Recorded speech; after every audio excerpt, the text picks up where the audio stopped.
Hello, I'm Sister Margaret Walsh, and by profession I'm a teacher, and my special interests in the schools have always been those who struggle, who a bit like myself, I didn't like school very much. So for those who were unhappy in the school environment, I had a special interest in them, and I learned that the best way for me to understand them and they to understand me was to be in their own context, to visit them in their homes and to work with them outside of the school. So the idea of being among people and living among people attracted me from a long time ago. Now, Nicholas Barry founded the Sisters of the Infant Jesus, who were my sisters, and he reached out to the margins of 17th century France. But instead of waiting for the needy and the neglected of that age to come to him, he reached out to them. He didn't wait for them to come to him. So that has been a key to all of my strategies, I would say, ever since, that you reach out and to find, if you really want to work with the most neglected and the poorest of people, you need to reach out and find them. So he organised practical help and saw that they needed to be educated. But underpinning everything, he was of the conviction that everyone is made in the image of God and of equal dignity and value, and that they deserved the respect and the opportunity to make more of life and to have a better life than they had. I soon felt the call myself to share the lives of the people on the margins, and I was encouraged to do this by my own religious congregation and to explore the idea of living among the people. It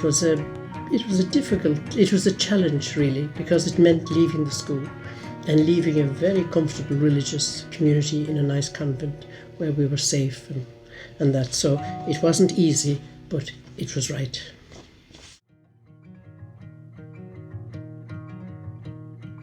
In 1985, three of us sisters became council tenants on Heathtown Estate in Wolverhampton.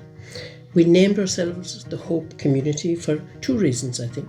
One was that when we began to hear the stories from the people, we found a lot of hopelessness and despair. But we knew that they had the potential to break those cycles of poverty. So we thought, right, we will be the Hope Community to encourage people to help themselves.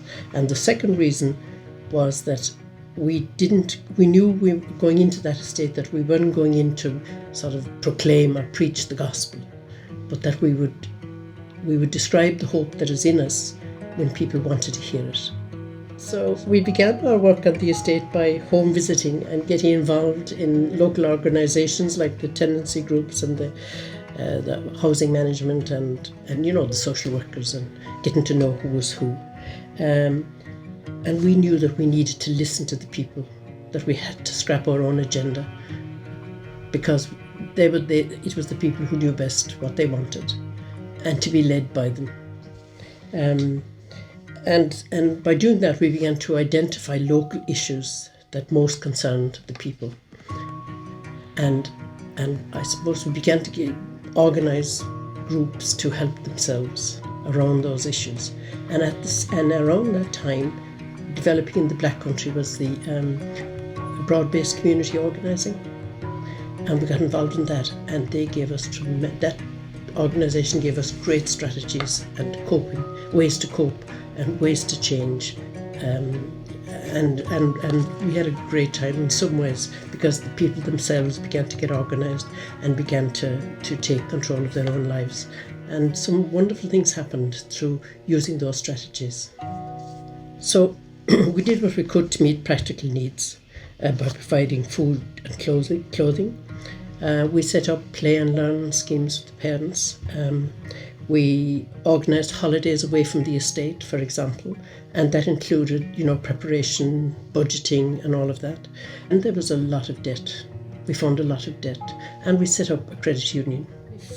Generally speaking, we found a faith-filled people, but very few went to any places of worship. So we invited them to share faith with us, because they asked, I guess. And many began to turn up to our night prayer in our maisonette. And soon we had the idea of organising a local liturgy where they could have their own place of worship in their own community centre. And they were wonderful. We had them several times a year, and the people themselves led them. They were centre stage. We danced and we sang and we had drama, and they were wonderful. A few years ago we moved the project to another location on the estate. It was a part of a tall tower block which has been refurbished by the local authority, and that's where the project is now.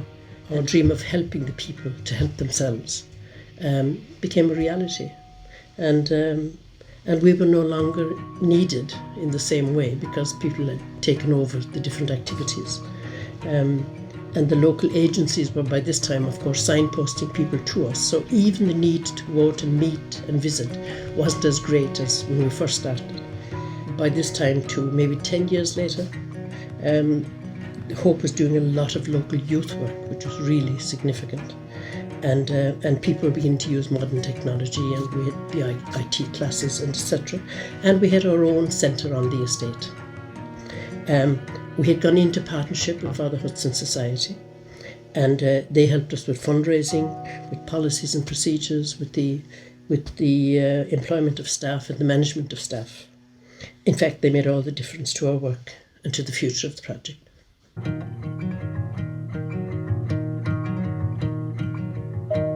In 1998, I moved to St. Philip's Parish in Smethwick, and anyway, through visiting the people, I soon realised that it was very much a multi-faith and a multicultural community. And through home visiting, I was soon befriending Muslims and Sikhs and Hindus, and I found that hugely encouraging because we had so much in common in terms of faith. And soon I was teaching English in the local Gurdwara to the women in the local Gurdwara, and attending courses in Islam because I didn't know. And as the project developed, in fact, we put on courses on Islam so that staff and volunteers would also be more familiar with that faith. We did a lot of cold calling, just going from house to house visiting. By we, I'm talking about volunteers that had begun to gather. I was living on my own, but some volunteers actually came from Wolverhampton. And I also began to identify local people who came along with me, and particularly from St. Philip's Parish. And we spent a lot of time in the local library, for example, so that we'd really know the area. And our plan was to identify the gaps in local provision. But however, at that time, I would say the big buzzword was partnership.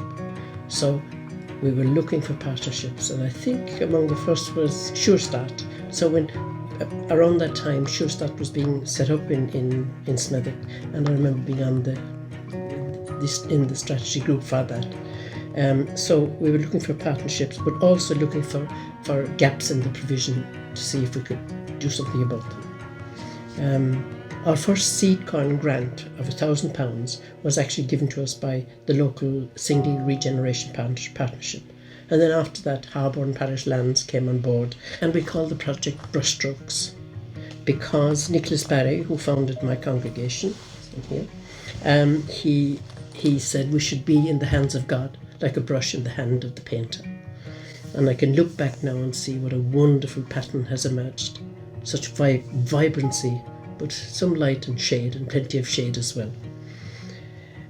In our visiting, I met refugee families for the first time, and I was deeply moved, really. I don't think in all my time of working in the inner city that I have never met such poverty in their lives, because they were so isolated and so hidden, really, and so far from home and from their own cultures, and they didn't know what to do or where to go, and many of them still had their children around them because they hadn't found places in the local schools. So of course they didn't speak English, so it was really difficult for them. And when I began to know their stories a little better, I began to think this is where we must really make them as our priority. even though we were committed to finding the most marginalised in the neighbourhood, irrespective. But soon the asylum seekers really became our priority. My home in Bush Avenue, which is a council house, was the first home of the project. It's a 4-bedroom townhouse, and in it we were able to have family activities. We taught ESOL. We had a computer suite for the teaching of IT and teaching English through IT, and in the front room, which was a very small room, we had our shelves were used to store food. And upstairs in the attic, we opened up the attic. We had all the Christmas gifts. So up and down that, and it was a tall house, a couple of stories. So you became very fit if you were working in the Brushstrokes at that time, because you were up and down the stairs and up the ladders into the attic so often. Now, with the help of Father Hudson Society, fundraising to develop the project in the parish centre went very well. And our official opening by Archbishop, now Cardinal Vincent Nichols, was on June 23rd, 2003. And it was a day of great excitement and celebration. 2 months later, the centre was destroyed in an arson attack. It was a devastating blow, but somehow Brushstrokes carried on. Speaking of what lay in store for Infant Jesus Sisters, Nicholas Barry had this to say: as the Institute develops, it will encounter persecution, trouble and opposition. But he goes on to promise, what happens, what appears to destroy it, is precisely what will strengthen it. We relocated back to Bush Avenue and used the Windmill Centre, the local community centre, for creche and for ESOL. We got tremendous help and encouragement from all over the Midlands and from further afield. And of course Father Hudson's were always there, helping us to become re-established. And a few months later we were back into a very much improved building, which included an extension, which I couldn't have the first time. And the flat roof was sorted, and it was ever so much better. Since then, of course, the project has gone from strength to strength and has relocated to a much bigger place in the High Street. And I am privileged to remain on the management.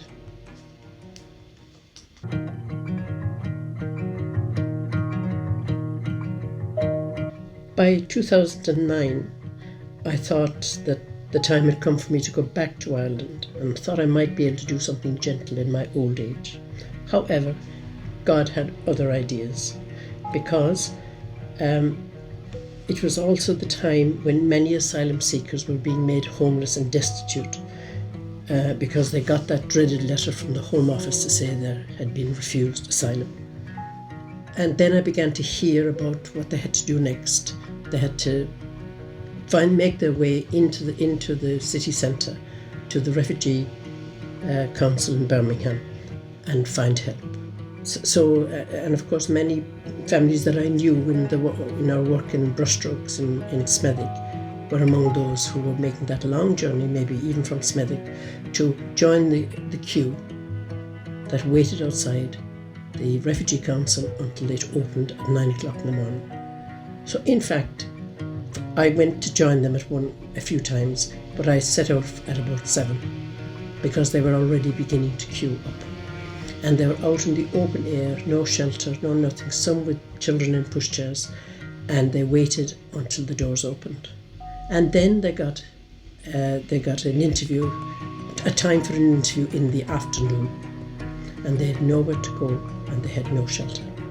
If they left the queue and went under the bridge, which was the only nearest place, they lost their place in the queue. So it was really pitiable. So I thought, I have to do something. So it was very close to St. Chad's Cathedral. And so with the help of St. Chad's Cathedral and the Salvation Army, we were able to find a space where they could rest a while, where they could feel welcome, and where they had shelter until they had to go back for their appointment. It was very simple. That's all the plan was at the beginning. But of course, everything changed once we began to hear the stories and began to find, of course, that we already knew from our work in Smethwick that they had many other needs. In March 2010, we opened what we decided to call St. Chad's Sanctuary in Shadwell Street. The premises it belongs to the Salvation Army, and it hadn't been used for some years, so there was a lot of work had to be done. And most of that work was done by refugees and asylum seekers, many of whom we had befriended in Smethwick. And since then, thousands have been through the doors of the sanctuary. Practical needs have been met. There are several levels of ESOL are taught there, and we provide welfare support. We have listened to a lot of very tragic stories and of fading hopes and dreams, but we also have a lot of fun times together. The pandemic has been a very difficult time for our users, and indeed for the staff and volunteers. Restrictions forced us to close the building, but we continue to meet practical need at the door and to take food and practical items to people who are isolating or to those in initial accommodation. And our English teaching was moved online. Thank God, all that is over now, and we're back to how it used to be, more or less, and we've opened up again to be the welcoming project that it was set up to be. Now, Nicholas Barry, the founder of the Infant Jesus Sisters, gathered volunteers around him to meet the needs of the most hidden and neglected in 17th century France. They didn't have any access to free education, so he set up classes for them in their neighbourhoods with the help of volunteers. And he called those little classes and groups, he called them little schools. So we have a project in the sanctuary called the Little School Project. We found the many asylum seeker families and those who came through family reunion that it takes them a long time to get into school. So we thought, let's see if we can teach them some basic maths and English and get them school ready. And in the meantime, in the background is a dedicated staff who negotiate with the local authorities and with schools and colleges to get them places. Now, it's wonderful when they get into school, of course, but we're also very sad to leave them, to see them go, because they're such a joy to teach. All three projects were set up to share the hopes and the dreams of the hidden and the needy. Much of the work and the inspiration comes from dedicated volunteers, many of whom we once befriended and helped. Father Hudson's care has been a tremendous support and influence. We have made some wonderful friends over the years, and I can honestly say that I have received far, far, far more than I have ever been able to give. And I'd like to finish with a quote from Pope Francis and from Evangelii Gaudium. He says, "We are called to find Christ in them, to lend our voice to their causes, but also to be their friends, to listen to them, to speak to them, and to embrace the mysterious wisdom which God wishes to share with us through them."